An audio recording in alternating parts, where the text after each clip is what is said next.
Good morning. It's a great pleasure to have you here in this section of differential geometry. Would you like to thank for the organizer of the Colóquio Brasileiro de Matemática for having this section? Would like to thank everybody to have you here, and especially would like to thank the speakers for talking this section.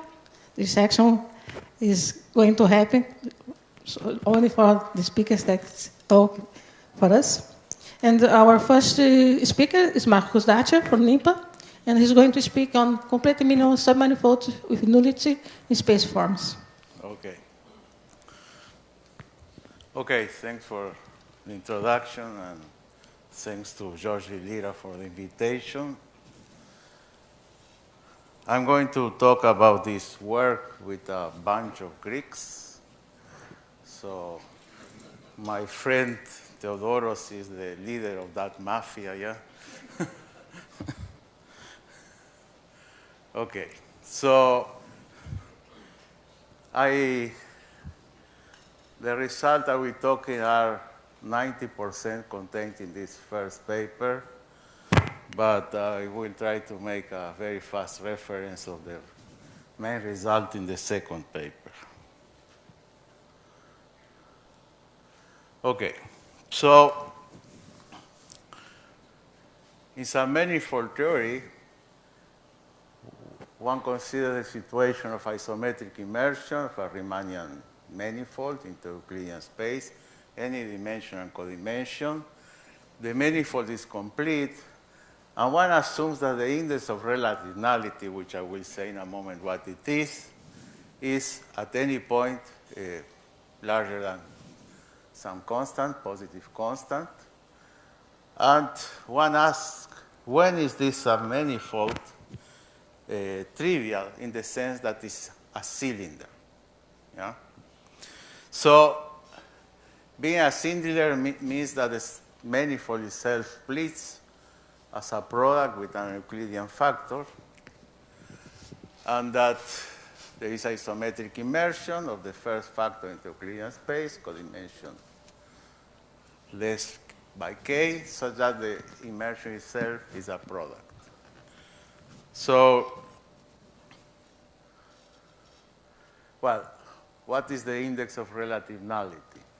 This concept was introduced by Sharon Kuiper, and is one of the fundamental concepts in the theory of isometric immersion.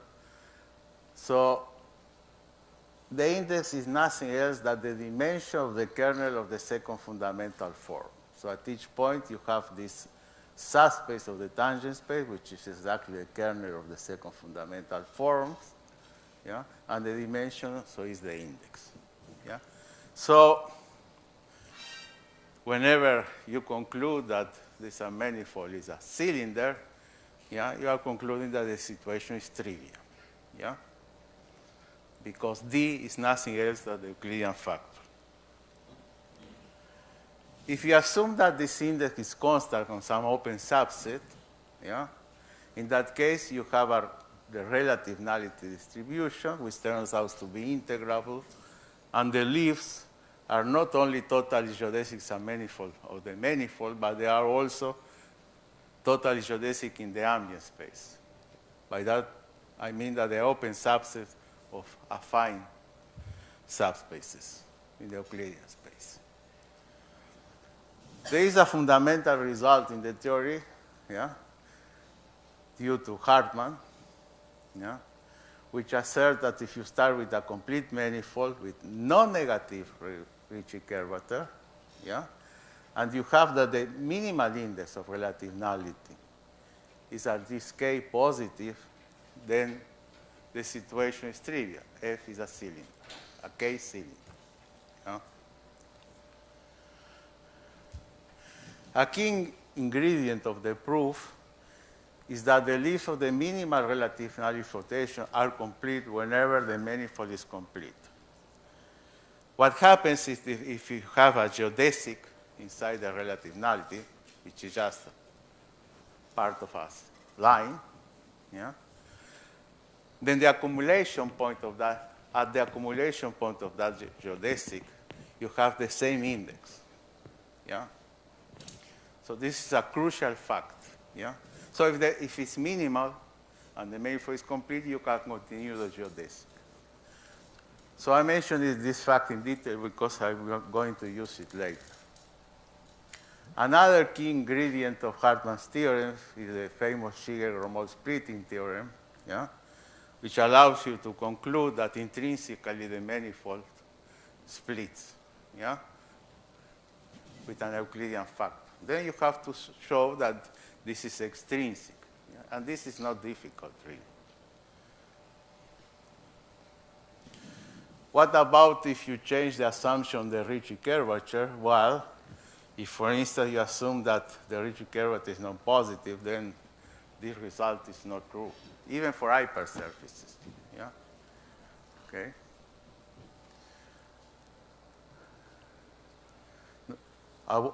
We observe that this is the case of minimal isometric immersion, because this is a situation I am considering. So this is the result. Let M be a complete Riemannian manifold, F isometric minimal immersion. I will assume that the index of relative nullity is greater or equal to M minus 2 at any point. If the Omori-Yau maximal principle holds on the manifold, then I can conclude that the situation is trivial, just a cylinder of a minimal surface. Yeah?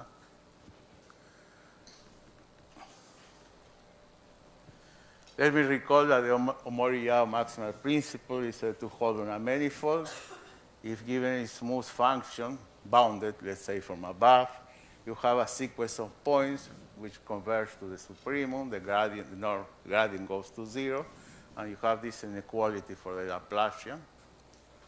Yeah. And the category of complete Riemannian manifold for which this principle holds is quite large. For instance, if you know that a Ricci curvature is bounded from below, or it's properly immersed, and the norm of the mean curvature vector is bounded, so you have this corollary. Well, same assumptions, yeah? So for instance, if it's proper, or if the scalar curvature does not go to minus infinity very fast, so you have this inequality outside a compact set. C is a positive constant, D is the geodesic distance to a point. Then F is a cylinder. Well, one important comment is that this result is really global, because there are plenty of non-complete examples of minimal submanifold of any dimension, yeah, and codimension with constant index n minus 2 that are not cylinders. Yeah? In fact, they can be locally parametrically described in terms of a certain class of surfaces that we call elliptic. Of course, there are many definitions of elliptic. I'm not going into the definition, but there are many of those surfaces. In fact, if you add the condition of the manifold to being scalar, you still have a lot of those examples. In fact, there is a Weierstrass representation for the submanifold. Yeah? Okay, so locally, there are many. The main difficulty of the proof of the theorem arises from the fact that we allow the index to vary. We are saying that's greater or equal to n minus 2. Yeah? Of course, it doesn't make much sense for a global result to impose that it's constant. Yeah? So all the difficulty of the proof comes from this fact. So we have to understand completely the structure of the subset of total geodesic point. So a point is totally geodesic if the second fundamental form vanishes. And since I have that the nullity has index n minus 2 and it's minimal, you have only two possibilities for each point. Either it's n minus 2 or it's totally geodesic. Yeah? Well, so one has to conclude somehow yeah, that this relative nullity foliation, where index is minimal, so we are talking about complete affine subspaces, extends to the singular set. I mean, to this set, not singular, the set of total geodesic points. One ingredient, well, I'm going to discuss the proof. Yeah? Of course, the ideas of the proof. I will omit the computations. Yeah? One ingredient is the splitting tensor. So the conality space is just the orthogonal complement of the relative nullity space.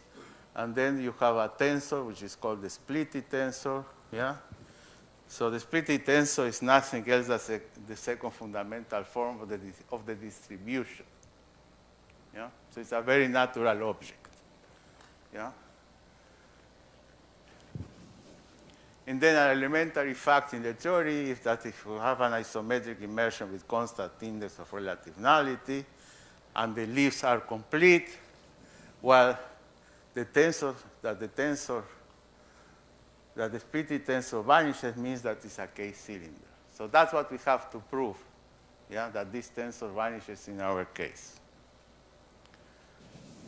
So in the proof, in the computation, which I'm not going to give you, in particular, I will use that this tensor satisfies these two differential equations.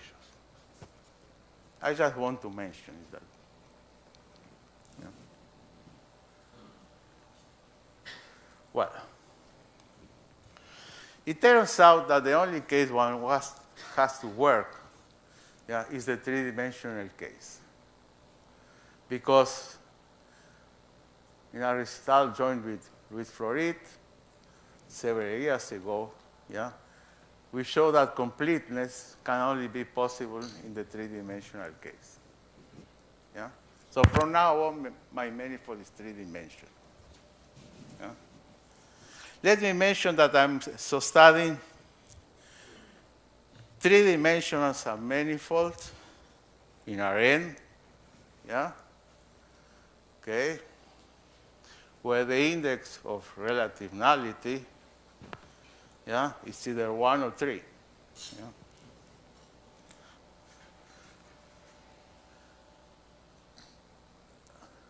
Let me also mention that if you consider a special case of hypersurfaces, which is included here, yeah, it is not known, it's an open problem, yeah, if there is such minimal submanifold which are not trivial. Trivial means cylinders, yeah?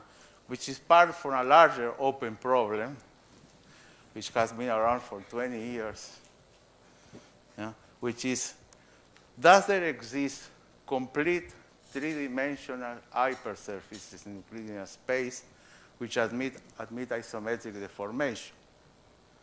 Because minimal ones always admit a one-parameter family, an associate family like minimal surfaces. Yeah?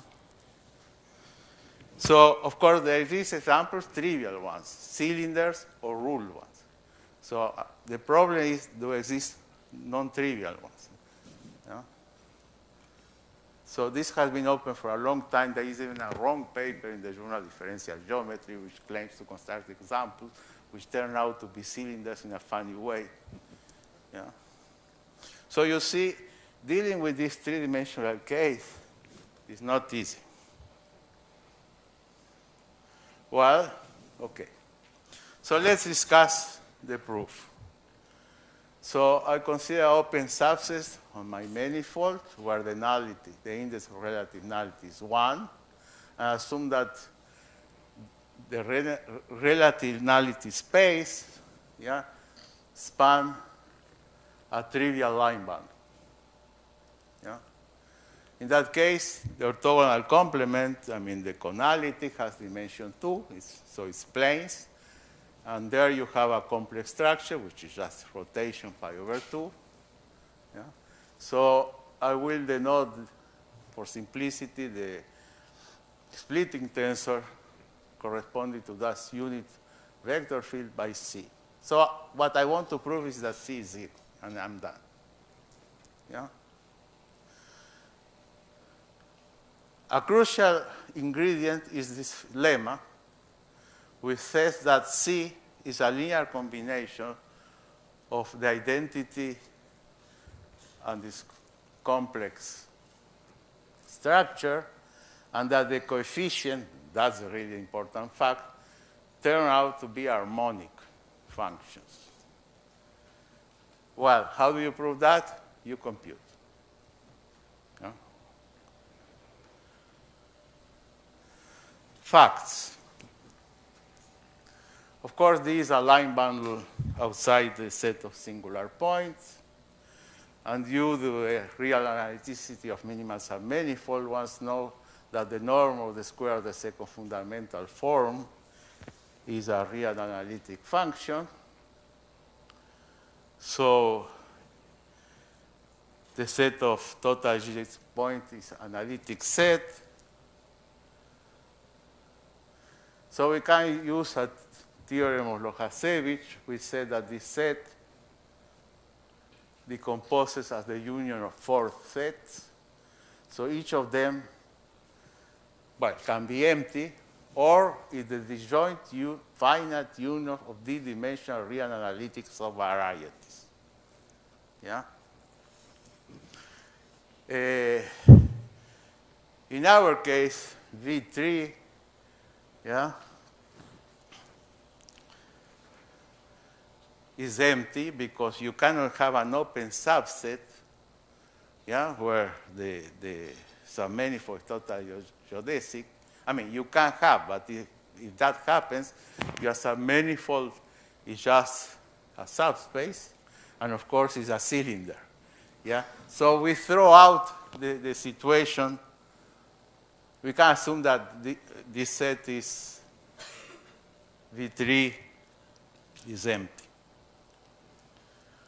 So a point in the set A is called a regular point of dimension D if there is a neighborhood of that point in the manifold such that intersection with A is a d-dimensional real analytic submanifold in omega. Otherwise, it's a singular point. Well, one fundamental fact is that the set of singular points is locally a finite union of submanifolds. So they behave very well. So this is because we can assume that V3 is empty. And the goal is to show that two other sets are empty too, that in fact the A is just V1. So the first lemma says that V2 is empty. Yeah? Well, if it's not empty, well, we have just to show that there is no regular point. So what about if there is regular point? Then you will have a nice surface, which is the intersection of a neighborhood, yeah, of the point with A. So locally, you have a surface which separates the manifold. Yeah?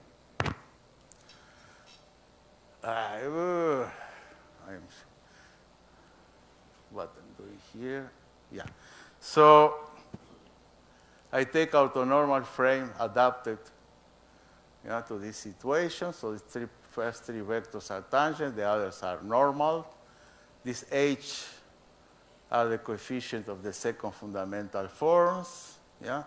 And I will work with the Gauss map. Yeah? So the Gauss map is a mapping to the Grassmannian of three-dimensional subspaces in Rn, oriented. And I look at this Gauss map, yeah, in the Plucker embedding. So I end up in the space of three vectors in Rn. So gamma is nothing else than the wedge product of the three tangent vectors.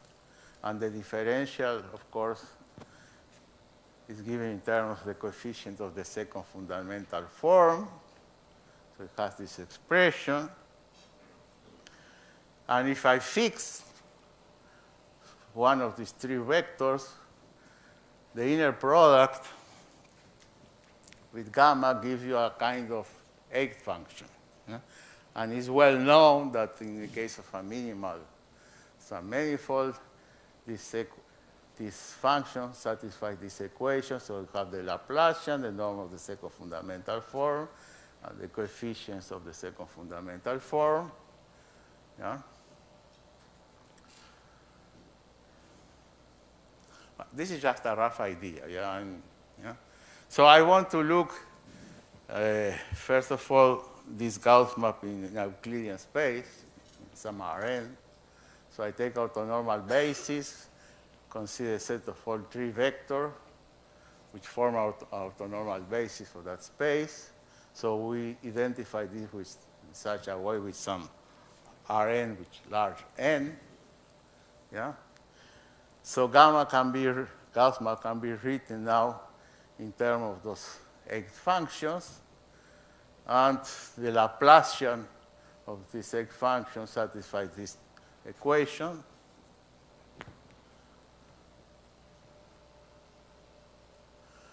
And next step is to put this in coordinates. So I take a local chart of coordinates in an open subset of omega. I express this vector field, the orthonormal vector field in this base. So I'm considering the function theta, which is just the Gauss map in these coordinates. And after computation, one has that the vector value map theta satisfies this referential equation, yeah, where the coefficients of the derivative of the second derivative of theta are given in terms of the metric of the surface. Yeah. C is something complicated, as you can see here. Yeah. So this is really the expression. Yeah. So what do we have? Well, we have that theta is constant along the surface because it's formed by total geodesic points, so the Gauss map is constant. And also has that derivative of theta in the normal direction to the surface is also 0. Yeah, so n is just a normal field to the surface. Well, then one uses the Cauchy-Kowalewski theorem. Yeah? With the initial condition, theta is constant, and the derivative from the normal direction is 0. Yeah? And then you know that there is a unique solution with the given initial condition if you show that the surface is not characteristic. Well, then you compute what that conditions means. And these conditions turns out to be this thing here. Yeah? So it's the exponential of this linear thing which are determined by the metric. Yeah? So this is always different from 0 because we have a metric. Yeah? Then you observe that C has this property, which means that the unique solution is a constant map. But this is a solution in an open subset. Yeah? But there is no open subset where the Gauss map is constant because we know that V3 is 0. It's empty. Yeah? So this gives you the contradiction. Now we have to show that V0 is empty. But this is basically a triviality. What it says in this argument is easier to explain. You have a point, yeah, which is totally geodesic, inside an open subset where there are no other totally geodesic points because by Lojasevich theorem they are isolated. And in that open set, outside that point, you have a foliation by segments. So this point has to be a limit point of one of the segments. But as I said earlier, at a limit point, the nullity has to be 1 and not 0. So this gives you a contradiction to the existence of a point in this set. So, okay. So we have that the nullity, the nullity foliation is made by segments, but called complete lines. We want to show that it's complete lines. The foliation of the nullity distribution extends analytically over the regular points of A. Well, it's continuous. That's obvious. So why does it extend analytically? Well, you take now orthonormal frame in omega adapted to that foliation. So E3 is collinear with a relative nullity vector, and you consider a kind of Gauss map. You look at E3 as a point in a sphere, and this map turns out to be harmonic. Once you know it's harmonic, you use theorem for real analytic stuff, because of dimension reason the two capacity is 0. Then there is a theorem of Mayer which tells you that being continuous is C2, and a theorem by A of Simpson that tells you that F is real analytic. Okay? So it's real analytic.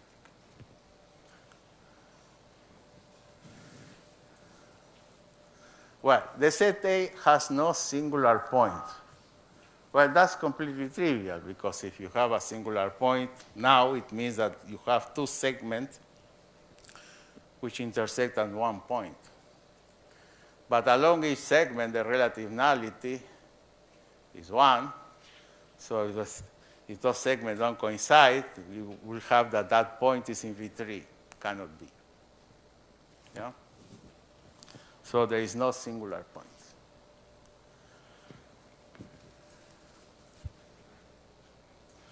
So now the proof of our result, we'll use the hypothesis, the Mori-Yao maximal principle. What is true is that you have a complete Riemannian manifold where this maximal holds. If you have a function which is bounded by 0 from below, and the Laplacian satisfies this inequality, that function has to be 0. This is easy to prove. Okay, so proof of the theory.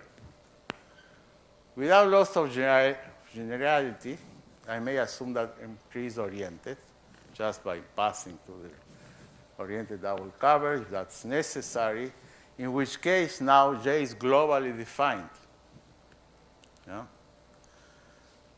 And the norm of C squared, there is U squared plus V squared, so this is real analytic on M3 now. If I compute the Laplacian of this function, I can see that it's particularly satisfied the inequality in the previous result. So C is 0.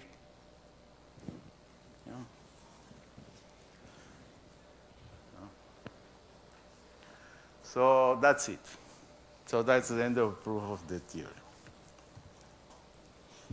Now let me say what happens in the case where the ambient manifold is a sphere. Well, of course, there is also the case where the ambient space is a hyperbolic space.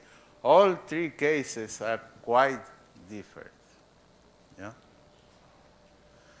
So let F be a minimal isometric immersion with index of relative at least m-2 at any point where M is complete. Well, then it has to be totally geodesic unless M is 3. This is because the relative nullity leaves are spheres.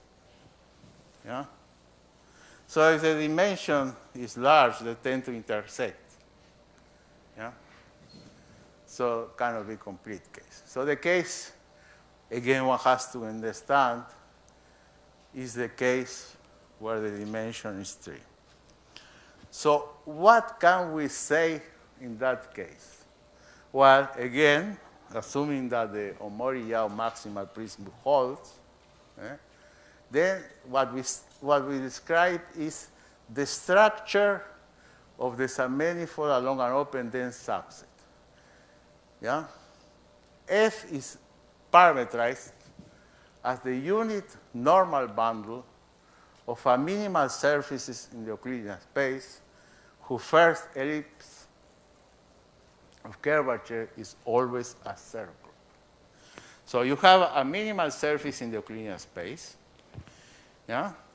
And you impose this condition. The first ellipse of curvature is a circle. The first ellipse of curvature is nothing else than the image by the second fundamental form of the circle of radius 1 in the tangent bank.